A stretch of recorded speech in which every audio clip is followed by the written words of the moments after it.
In 2005, a police officer was shot dead in Bradford while responding to a burglary call in broad daylight on a street where families lived. Britain, warm beer, Sunday roasts, the Queen's portrait on the wall, that is the version they sell you.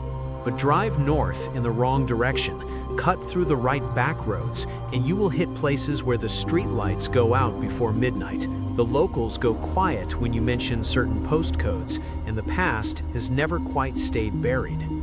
Some towns did not just decline, they stopped making sense. Boarded shops still trading in rumors, police stations closed down while crime went up, and warnings passed quietly between lorry drivers at services. Do not stop there after dark. This is not clickbait dressed up in crime statistics.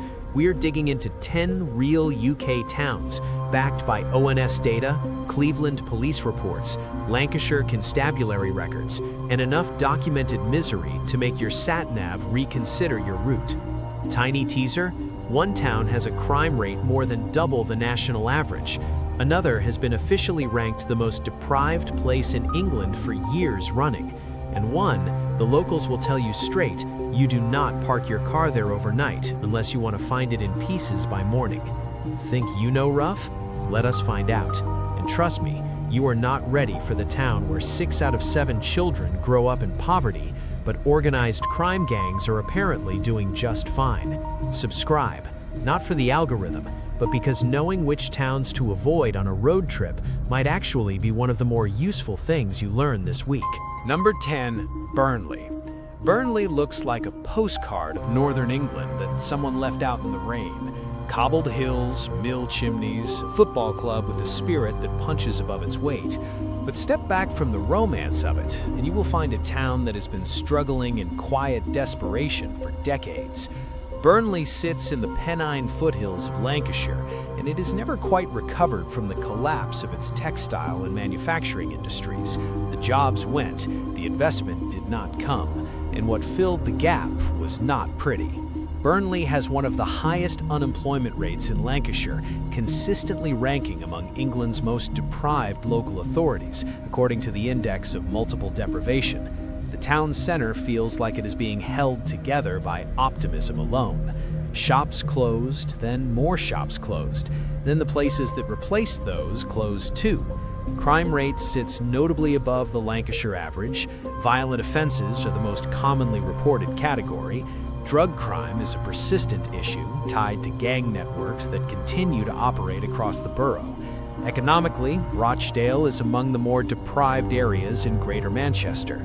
Unemployment above regional average, multiple wards in the most deprived 10% nationally. What is it like to live there? Let us run it honestly. Cost of living?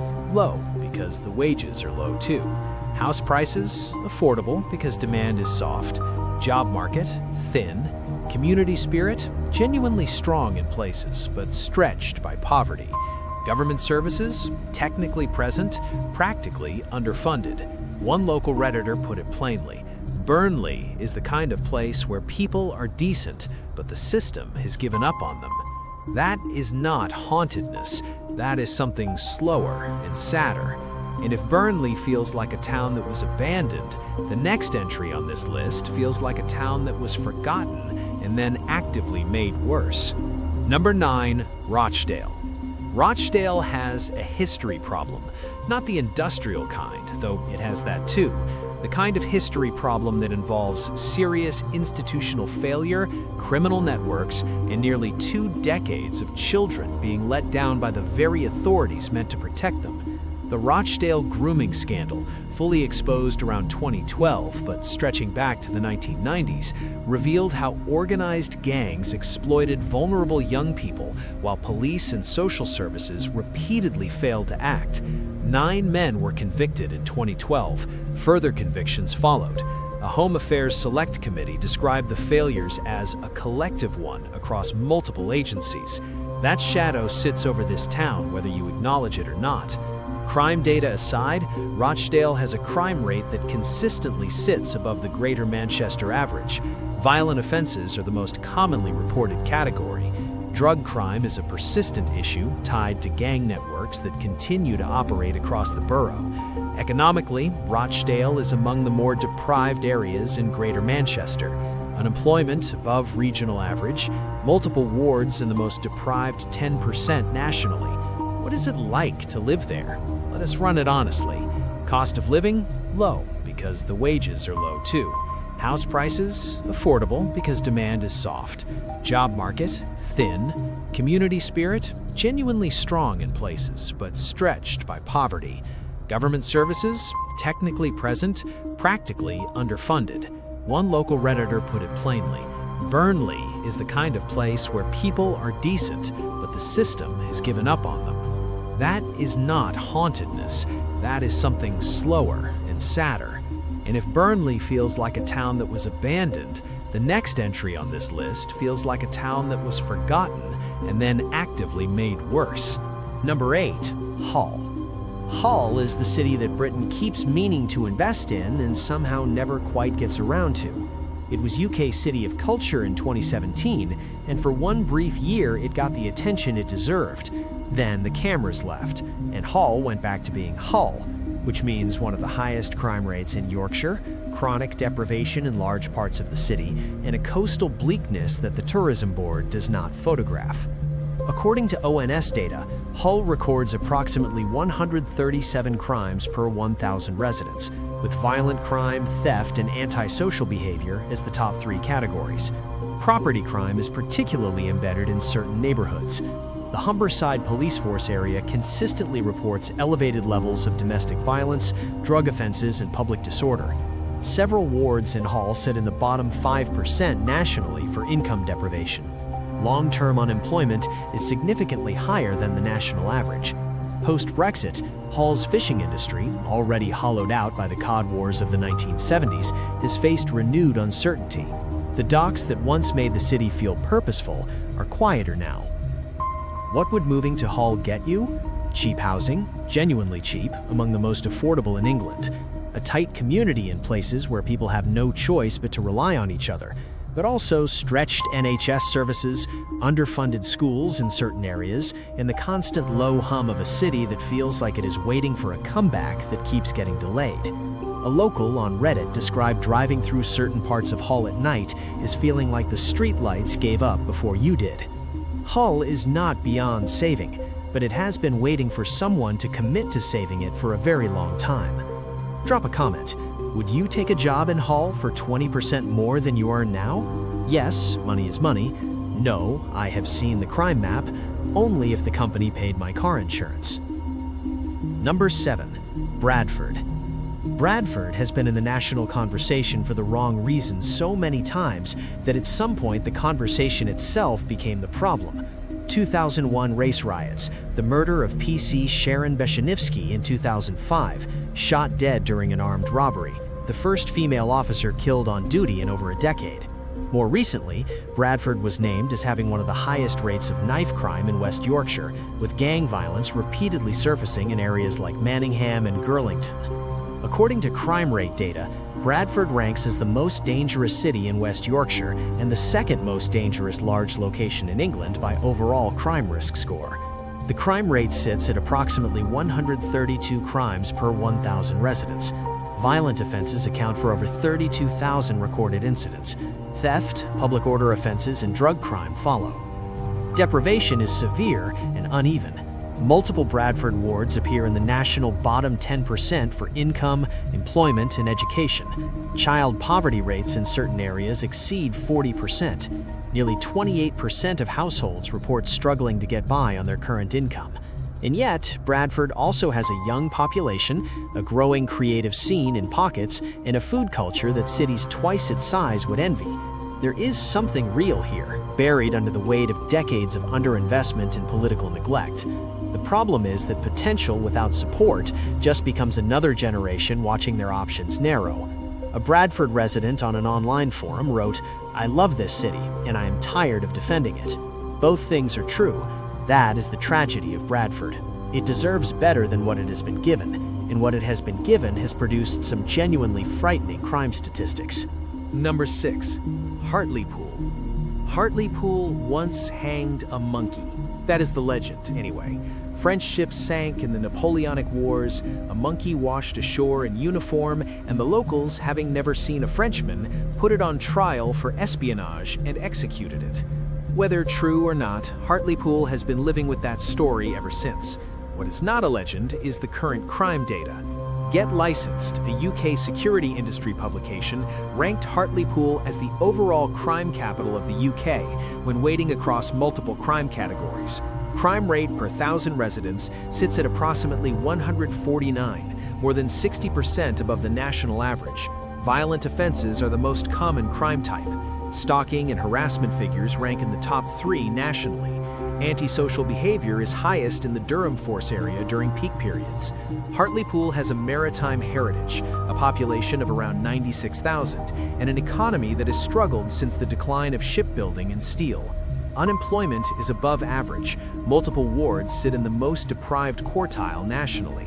Police funding in the Cleveland Force area, which covers Hartlepool's policing geography, has been described by the local police and crime commissioner as chronically underfunded given the demand it faces. The PCC himself has said officers are working with one hand tied behind their backs due to an outdated funding model. That is the government admitting, in official language, that help is not arriving in proportion to need. So what do you get in Hartlepool? Low rents, a tight community around the marina, some genuinely decent people making the best of a difficult situation, and a crime risk score that, according to crime rate analysis, puts a typical 5-minute walk at nearly double the national risk baseline. Not haunted, just underfunded, underpoliced, and underdiscussed. Liverpool has a mythology that works both for and against it. The Beatles, 2 cathedrals, a football rivalry that defines the sport in this country. But mythology does not explain away 152 crimes per 1,000 residents, which is where ONS figures put the city. Liverpool is consistently among the top 5 most dangerous urban areas in England. Robbery and vehicle crime are particularly high in areas like Toxteth and Anfield, both of which have faced structural deprivation for generations. Drug trafficking and gang-related violence are persistent issues. Merseyside Police in February 2025 executed warrants across 5 addresses in North Liverpool, seizing 3 semi-automatic firearms, knives, and quantities of Class A and B drugs in a single morning operation. That was one operation, one morning. The organized crime infrastructure in Liverpool is not a legacy issue, it is current and active. What is living there actually like? Parts of Liverpool are genuinely beautiful. The waterfront, the Georgian Quarter, the sense of cultural identity that is real and earned. But postcodes matter enormously. The gap between the safest and most dangerous areas within the city is sharp. Cost of living is rising. Rental prices in desirable areas are increasing faster than wages. In certain neighborhoods, residents describe a kind of learned alertness, knowing which streets to avoid, which times not to be out, which cars not to leave unattended. One Reddit user described it as living in a city that is brilliant 90% of the time, and the other 10% you remember that the gangs are still there and the police are still stretched. Subscribe, because the next entry does not just have high crime rates, it has a crime severity score that puts it above every other town in England outside of central London. Number 4. Blackpool.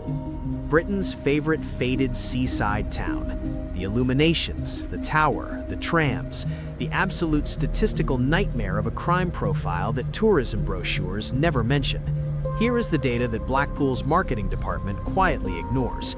According to ONS and crime rate data, Blackpool has a crime rate of over 200 crimes per 1,000 residents, making it 124% above the UK average. Violence and sexual offenses account for 76.5 incidents per 1,000 residents, compared to a national average of 32.2. That is more than double. Blackpool is the most deprived district in England, according to the Index of Multiple Deprivation. The most deprived, not one of the most, the most. Life expectancy for men in Blackpool is notably lower than the national average. A Lancashire Police strategic assessment identified organized crime groups operating in the area, running cannabis cultivation with links to modern slavery, county lines drug networks, and OCG violence, including weapons use. That is not a tabloid summary. That's from an official Lancashire Police and Crime Commissioner document. What is life in Blackpool actually like? For the people who were not born there, it often starts as temporary and becomes permanent by accident. Seasonal work, cheap housing, and a kind of economic gravity that is hard to escape. Families who stay often do so because leaving is expensive and the rental market elsewhere is brutal. The pier looks magical in October when the lights come on. By February, when the tourists are gone and the service jobs dry up and the wind is coming off the Irish Sea at 40 miles an hour, something different sets in. One former resident wrote on a forum, "I genuinely loved it there, and I am genuinely glad I left." That sentence contains more truth about Blackpool than any postcard ever could. Would you live in Blackpool for free rent for 2 years? Yes, I would survive. No, I've seen the crime stats. Only if I got hazard pay on top. Number 3, Birmingham. Birmingham is the second largest city in the UK. It hosted the Commonwealth Games in 2022. It has more canals than Venice, a Michelin-starred food scene, and a youthful population that is the envy of every Northern English council. It also has a crime rate of approximately 136 crimes per 1,000 residents, which puts it firmly in the upper tier of dangerous UK cities.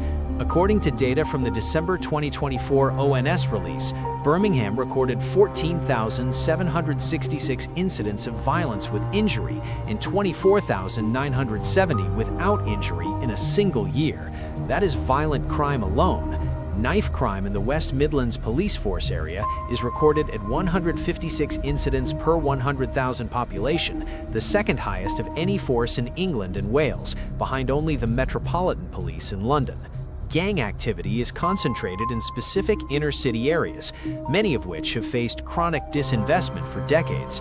There are more than 175 active gangs estimated to be operating in and around Manchester's broader metropolitan network, but Birmingham has a parallel and, in some respects, more deeply embedded gang ecosystem across Handsworth, Aston, Newtown, and other historically deprived wards.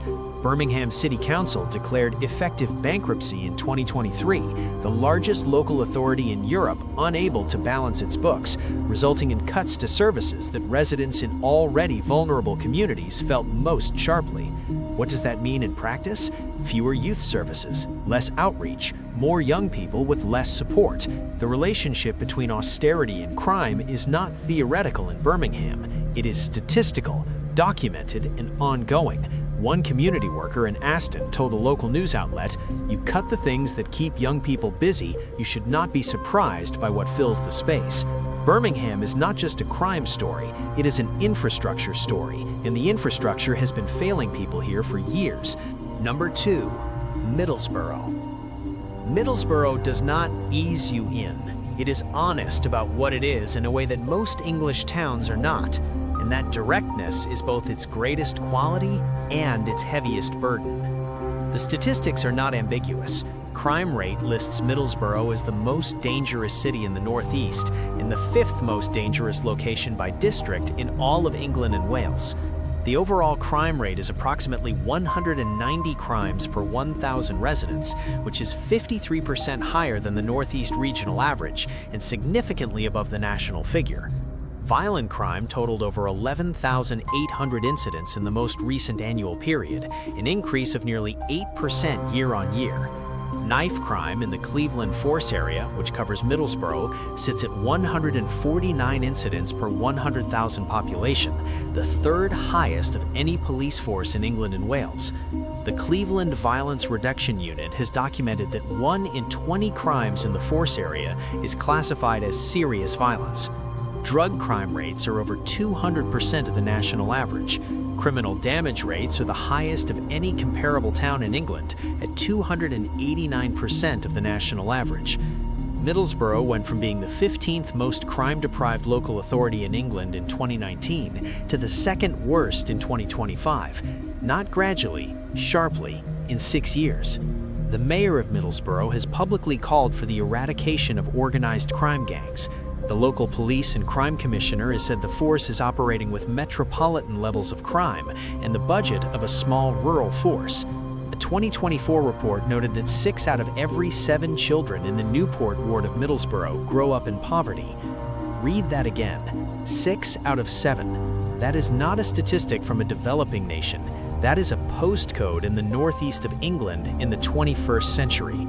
Child exploitation gangs, according to the same reporting, actively target those children. What would it feel like to live in Middlesbrough? The town has real warmth in it, a community identity built around survival that is not nothing, but it is a place where the system has been failing people in measurable, documented, shameful ways for a long time, and the numbers keep getting worse. Number 1. Redcar. Redcar is a name that should not top a list like this. It is a small coastal town in North Yorkshire, population around 36,000, fishing heritage, a beach that on the right summer day looks like something off a postcard, steelworks that define the town's identity for generations before the Redcar Steelworks closed in 2015, wiping out nearly 3,000 jobs in a single blow and leaving a wound in the local economy that is never properly healed. And yet, according to Property Club analysis of ONS data, Redcar has the highest crime rate of any town in England at 170 crimes per 1,000 residents. Not nationally famous cities, not vast metropolitan areas. Redcar, a town of 36,000 people on the North Sea coast, where robbery is one of the most commonly reported offenses, and knife crime has been rising steadily since the steelworks closed. The crime rate is more than 105% higher than the North Yorkshire average, making it a severe statistical outlier even within one of England's most crime-affected regions. What happened here is not mysterious. When the steelworks closed, an entire generation of working-age men lost their identity alongside their income. Benefits could not replace purpose. The town center hollowed out fast.